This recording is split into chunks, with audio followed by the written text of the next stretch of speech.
Roses are red, violets are blue. Fuck everybody else. Stay true to you. With social media having such an influence on people these days, I recommend breaks.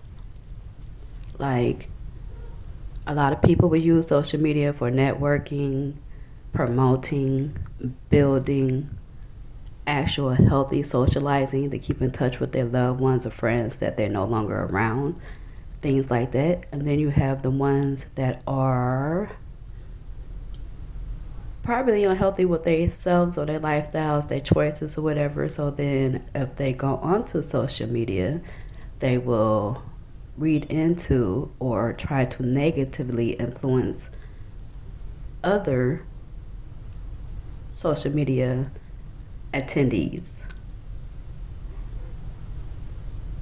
Sometimes it's good, sometimes it's bad. Yes, everybody can post what they want, but and to each their own. But then everybody forget about the ones who are borderline suicidal. Again, speaking from experience, in life, people keep everything to themselves. Nobody really tells everybody all about themselves unless you meet that one person who's like, fuck it, I'm just gonna give you this, and that's what it is. Like, even though I don't owe you complete honesty, I feel like you deserve complete honesty from me, so that's just what it is. But then you got to know what kind of person you're dealing with. And since on social media you are unaware of being able to physically see the person and see how they are really reacting, or to even know if they're really experiencing something, or if they come into Facebook to vent, or if they come into Facebook or Instagram, Twitter, fucking Snapchat, name them all. It doesn't matter. What I forgot? YouTube. It don't matter. It don't matter. All of them. Some of them are going there to get away from or escape from their reality or the bullshit that they're dealing with. Meanwhile, they're trying to escape, so they're looking for an escape route. You still got the same ones, aka bullies. At this point, they become cyber bullies, who will still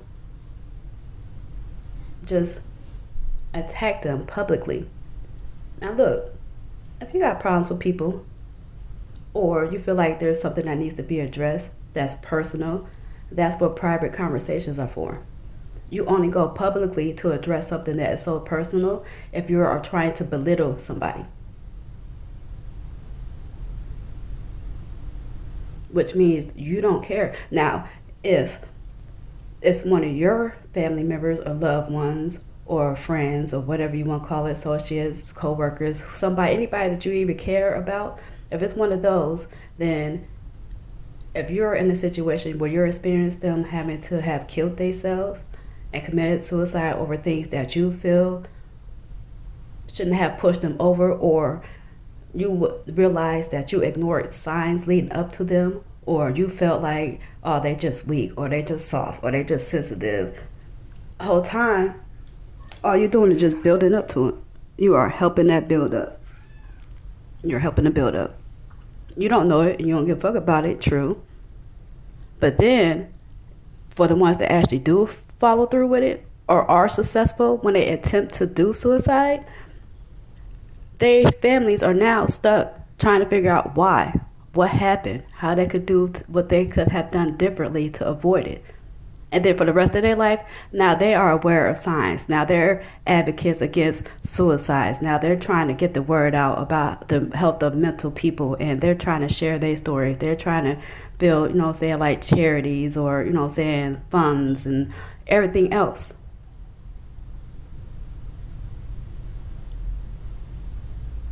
When people would just stop and realize that everybody not going to like you. All right, everybody got freedom of speech, true. But if you don't like somebody, or if you got a problem with somebody, or you feel like there's something that you need to address with somebody, social media really is not for it. It's not it. Now, a lot of people will go on there and they say things, or they will say, or they will vent, or they'll just talk about things from their opinions, from their perspectives. But then It'd be the ones that just feel like, oh, they're talking to me or they're talking about me. No, you see yourself in those types of situations, which is okay. But some people just like to enlighten people.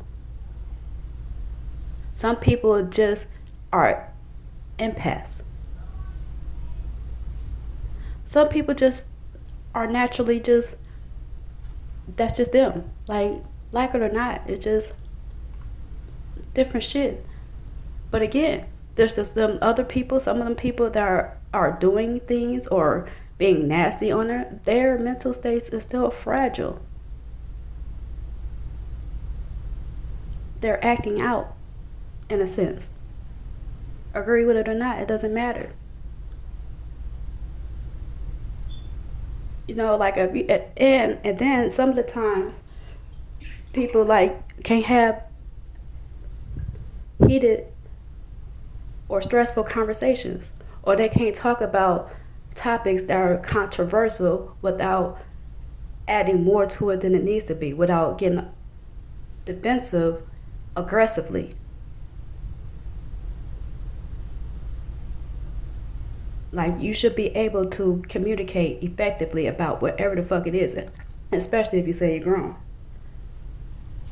Only the ones who know how to control themselves at all times, that's in complete control of themselves, can control the atmosphere in the rooms around them. They know how to or how not to react to things. You pay attention to a lot of people that's in the limelight, and you will realize that they carry themselves and their image in a certain way. Their brand means a lot to them. So yes, even though the public will try to nitpick and find things to try to drag them with, guess what they still got to do? They still got to be true to them.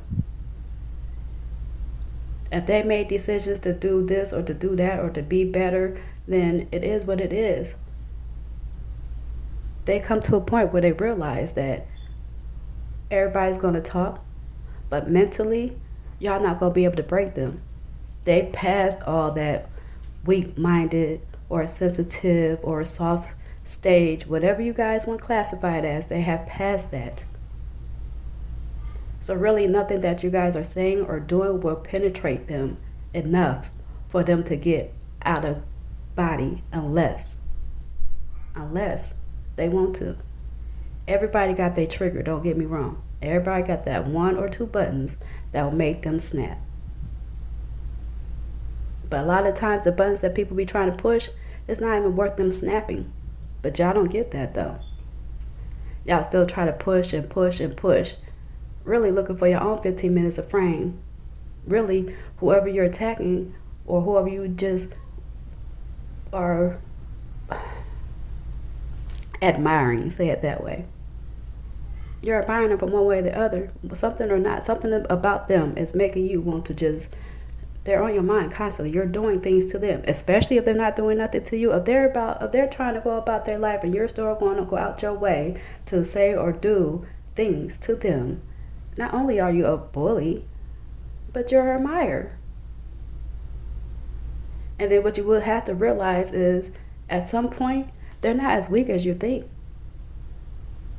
The fact that they're unfazed by what you're doing and they can maneuver around that, they're not as weak as you think. Now, you, on the other hand, you are. Why? Because you're giving them 15 minutes of fame, and you're trying to get 15 minutes of fame yourself. Because real people know and understand that you don't know what the next person is going through, period. Nobody really wants on their conscience, unless you purposely are trying to kill somebody, you don't want the death of somebody on your conscience. I don't give a fuck what you talking about. Yes, all lives matter, and no, nobody's life is more important than mine. So if I'm ever in a life or death situation, your life will not be more important than mine. It's just that simple. And everybody should feel that way.